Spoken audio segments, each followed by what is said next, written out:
Hello friends, I hope you're all doing well and enjoying your holidays. Today we're going to be planning for January, but as always I'm going to be taking you through the previous month to show you how it turned out. And while I do that, I quickly want to mention that I'll also be doing my 2018 setup, of course. It's coming very soon as a separate video because otherwise this one would have been way too long. But yeah, just make sure you keep an eye out for that as well. Okay, now I think it's only appropriate to mark the end of this year with a giveaway that I'm hosting together with the Amino team. A lot of you might remember that I've worked with them before and a ton of you have joined the app since then. If you've never heard about it, Amino is an awesome place to join communities of people who share the same interests as you, and you will literally find a community for anything that you can imagine. For example, I'm part of the crafty group, which is where I share my crochet projects and I get a ton of inspiration there as well. And of course, the bullet journal group. I've mentioned before how my favorite thing about Amino is that it really feels like you're among a group of friends. There's no pressure of perfection, it's just all about sharing. And of course you can share pictures and write posts, but there's also a ton of really cool features. For example, you can make polls, which is really great if you have any doubts or if you want others to help you decide on something. And you can also see how many members are online and you can chat with them in different rooms. So there's always something to do on Amino, and I really hope you come follow me there as well and connect with others who are passionate about bullet journaling as well. Alright, so now that you know what it's all about, I'm going to tell you how you can join the giveaway that we are hosting. So all you have to do is go to the App Store or Play Store and download the app, and then join the bullet journal community and share a picture of your favorite spread from 2017. Or if you're just starting a new bullet journal, then share a picture of it. Just make sure to use the hashtag MyLifeinaBullet so that I can find them, but that's literally it. It's super simple.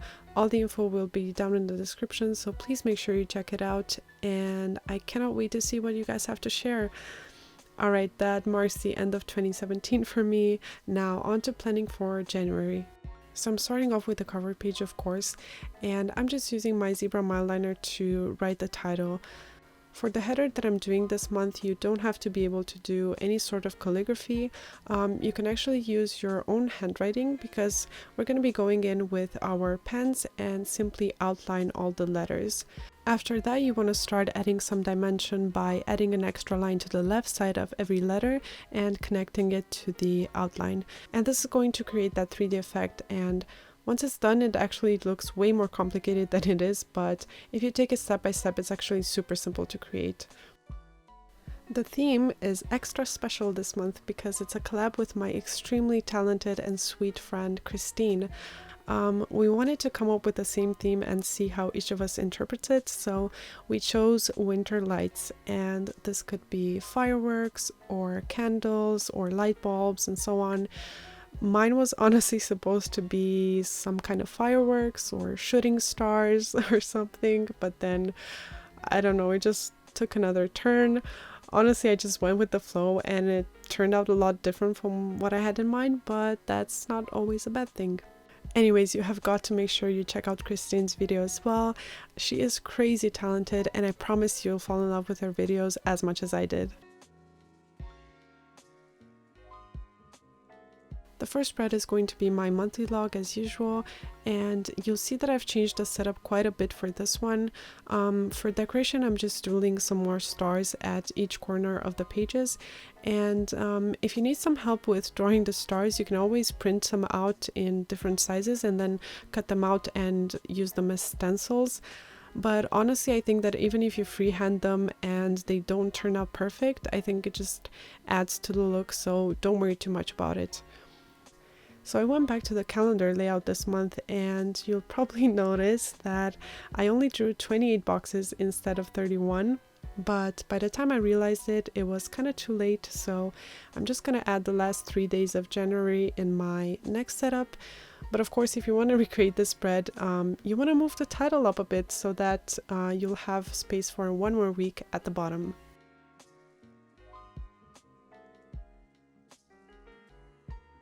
The next spread is going to be a master to-do list, and as always, I'm doing one for my personal tasks and one for business.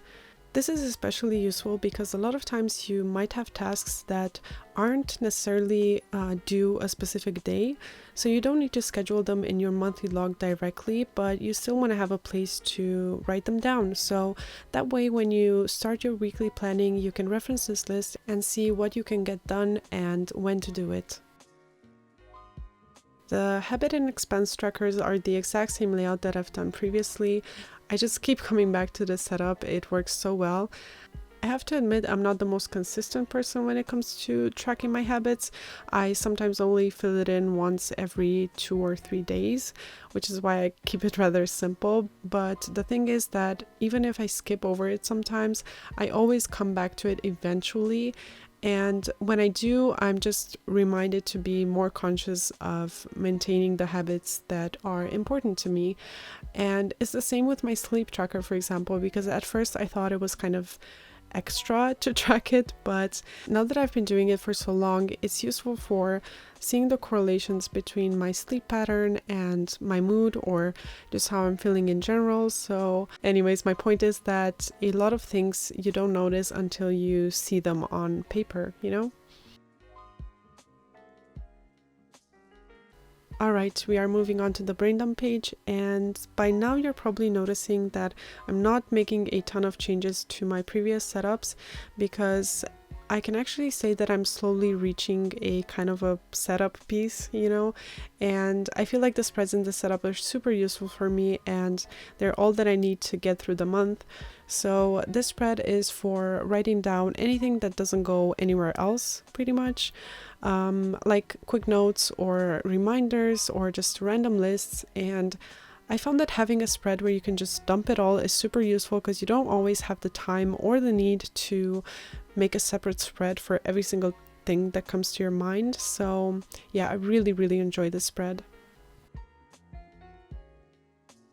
Alright, the next spread is for my video checklist, and again, this won't apply to everyone, but instead you can actually use this spread as a master to-do list for the month, where you can split up your tasks into different categories like, you know, personal, work, house, and so on. So it's a very simple but structured way of logging all your tasks and just making sure that you don't forget anything. And it's also nice to have as an overview of everything that you have going on that month. So just keep in mind that you can always adapt all of the spreads that I'm showing you to something that fits your personal needs.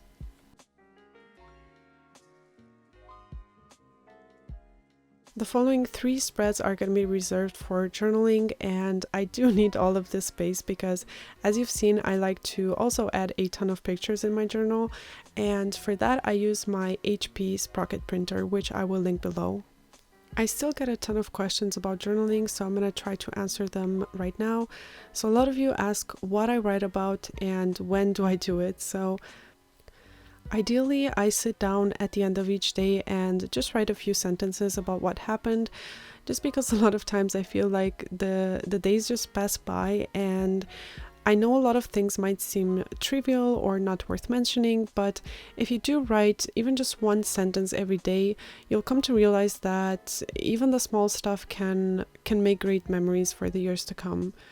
Now, of course, I don't always have the time to write, or I'm not always in the mood for it, so it does happen that I miss maybe even a whole week, but I do try to catch up every time as much as I can, so there's no pressure because you can always continue where you left off. And finally, we have the first weekly spread of the month, which I've kept super simple because I won't have too much going on. By the way, I do have to warn you guys that if you want to make the same type of writing that I'm doing, then make sure you have a ton of patience for it, because it does take quite a bit of time. I do think it looks so cool, but yeah, it does slow down the planning process quite a bit, especially if you have a ton of headers to do. Oh, and if you're wondering about the little star charm that's attached to my journal, it's just from an old keychain that I tied in a knot with the bookmark. So I thought it was perfect since this month's theme is also with a bunch of stars. Alright, you guys, that is all for my January setup. As always, don't forget to check out the description for links to all of the supplies that I used, and also please tag me in your recreation pictures on Instagram. I always love seeing what you guys come up with. Don't forget to also join the giveaway on Amino, and make sure you go check out Christine's video as well and show her some love. I really hope you guys enjoyed this video. If you did, you know what to do. Enjoy the rest of your holidays, and I can't wait to see you next time. Bye guys!